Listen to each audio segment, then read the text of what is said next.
এই জায়গায় বাঙালিরা চিটারি করতেছে। চিটারিটা কি দেখেন, তারা কিন্তু বলে নিতেছে যে মালিক কাজ দিবে না। তো কথা হচ্ছে এই দেশের গভর্নমেন্টের নিয়ম অনুযায়ী যে মালিক আপনাকে নিয়ে আসবে সেই মালিকই আপনাকে কাজ দিবে, নয়তোবা আপনি কাজ করতে পারবেন না। তো এই জায়গায় ইতালি গভর্নমেন্ট তার যে কমিটমেন্ট সেটা কিন্তু ঠিক রাখতেছে।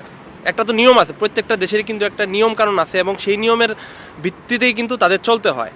তো সে ওই নিয়মের ভিতরে লিখে দিছে যে মালিক নিয়ে আসবে সেই মালিকই আপনাকে কাজ দিবে এবং সৌজন্য বানিয়ে দিবে। তো এই জায়গায় তারা কিভাবে বাটপারি করলো, প্রথমত প্রশ্ন উত্তর এটা। আর দ্বিতীয়ত যে বলছে যে নুলুস্তা উঠে যাওয়ার সাথে সাথে ইতালি সরকার তাকে সৌজন্যর ব্যবস্থা কেন করে দেয় না। তো দেখেন, ওই যে বললাম একটা নিয়ম আছে, সেই নিয়মের ভিত্তিতেই কিন্তু তারা এই ধরনের সিস্টেমটা করছে। তো ইতালি সরকার কেমন ঠেকা পড়ছে আপনারা সৌজন্য দিব। তো এই জায়গায় চিটারি বাটপারিটা করতেছে কারা? আমরা করতেছি। ইতালি সরকারের কোনো চিটারি বাটপারি করার এই জায়গায় দরকার নাই, কারণ ইতালি ফকিনি দেশ না, এরা হচ্ছে একটা মানবতার দেশ। এদেশে কেউ মানে কি বলবো, কেউ না খেয়ে থাকে না বা কেউ কষ্ট করে না।